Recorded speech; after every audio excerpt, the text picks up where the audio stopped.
తాలూకా teaser అయితే చూడడం అయితే జరిగింది. ఓవరాల్ గా టీజర్ ఎలా ఉందో దాని గురించి అయితే మాట్లాడుకుందాం. మూవీ వచ్చేసి అయితే డిసెంబర్ మంత్ లో రిలీజ్ చేయడానికి అయితే ప్లాన్ అయితే చేస్తున్నారు, డిసెంబర్ నవంబర్ లా. సో మూవీ రిలీజ్ కి ఇంకా 2 months వరకు అయితే టైం అయితే ఉంది. అండ్ ఈలోగా టీజర్ అయితే రిలీజ్ అయితే చేశారు. అండ్ ఈ టీజర్ చూసిన తర్వాత నాకు ఒకటే ఒపీనియన్ అనిపించింది, ఇంకెన్ని రోజులు రామ్ పోతినేని గారు కాలేజ్ స్టూడెంట్ గా యాక్టింగ్ అయితే చేస్తారు, సీరియస్ సబ్జెక్ట్స్ ఒక మెసేజ్ ఓరియంట్ లాంటి మూవీస్ చేస్తే బాగుంటుంది కదా అని చెప్పి ఒక ఒపీనియన్ అయితే వచ్చింది. ఎందుకంటే సీరియస్ తను రీసెంట్ గా తను చేసిన ప్రతి ఒక్క మూవీ కూడా ఒక కమర్షియల్ యాంగిల్ లోనే రిలీజ్ అయితే చేసుకుంటూ వచ్చాడు. శంకర్ గానీ, వారియర్ గానీ, లేకుంటే స్కంద గానీ, అండ్ చాలా మూవీస్ కూడా అన్ని ఫుల్ ఒక కమర్షియల్ జోన్ లోనే వెళ్తూ ఉంటాయి. ఇప్పుడు ఈ ఆంధ్ర కింగ్ తాల్గా కూడా కొంచెం క్లాసికల్ టచ్ ఉన్నా కూడా ఇది కూడా ఒక కమర్షియల్ మూవీ లాగానే ఉంది ఫుల్ గా. రామ్ గారు ఇండస్ట్రీకి వచ్చేసి ఇప్పటి వరకు చాలా ఇయర్స్ అయితే అవుతుంది, బట్ ఇంకా 100 కోట్లు అయితే రాలేదు. దీనికి ఎన్నుకున్న రీజన్స్ అంటే ఒకటే, అదే జోన్ లో ఉండిపోవడం వల్ల. ఫర్ ఎగ్జాంపుల్ ఈ రామ్ గారి తర్వాత వచ్చిన విజయ్ దేవరకొండ గానీ, లేకుంటే రీసెంట్ గా తేజ సజ్జ గానీ, ప్రతి ఒక్కరు కూడా 100 కోట్ల పైన గ్రాస్ అయితే కొట్టేస్తున్నారు. రామ్ గారికి ఇంకా రావట్లేదంటే దానికి వన్ అండ్ ఓన్లీ రీజన్ తను చూసుకుంటున్న స్క్రిప్ట్. స్టోరీ మంచిగా ఉంటే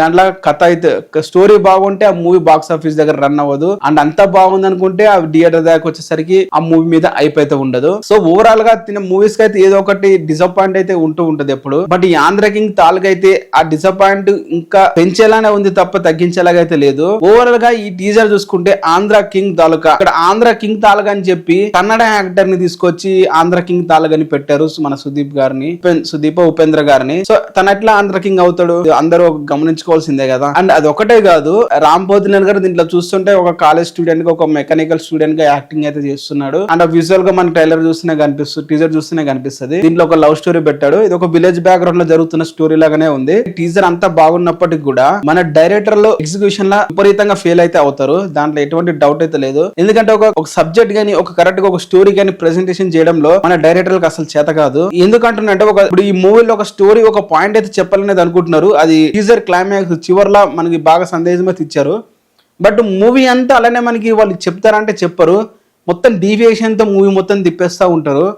ఎటువంటి డీవియేషన్స్ లేకుండా వాళ్ళు చెప్పాలనుకున్న స్టోరీని ఫన్ వేలా ఒక కాలేజ్ బ్యాక్గ్రౌండ్ లో చెప్తూ మూవీ కానీ తీసుకొని వెళ్తే మూవీ బ్లాక్ బస్టర్ హిట్ అయితే అవుతుంది. అండ్ అలానే ఉంటుందని చెప్పి అయితే నేనే ఆశిస్తున్నాను. ఓవరాల్ గా రామ్ గారు చాలా కలర్ఫుల్ గా అయితే ఉన్నారు, అండ్ చూడడానికి చాలా అయితే బాగుంది. పోతినేని చాలా గ్యాప్ తీసుకొని మరి అయితే ఈ మూవీ అయితే చేస్తున్నారు. అండ్ మైత్రి వాళ్ళు ప్రజెంట్ చేస్తున్నారు కాబట్టి ప్రొడక్షన్ వాళ్ళు ఎటువంటి డోకా అయితే లేదు. బాక్స్ ఆఫీస్ దగ్గర ఈ మూవీ డైరెక్టర్ ఎలా ప్రజెంట్ చేస్తాడు హీరోని, ఎలా స్టోరీని గ్రిప్గా చూపిస్తాడు అనేది దాని మీద మూవీ అయితే ఉంటుంది. ఓవరాల్ గా టీజర్ అయితే బాగుంది. బట్ సో మీరేమనుకుంటున్నారు, మీ ఒపీనియన్ కూడా కింద కామెంట్ అయితే చేయండి.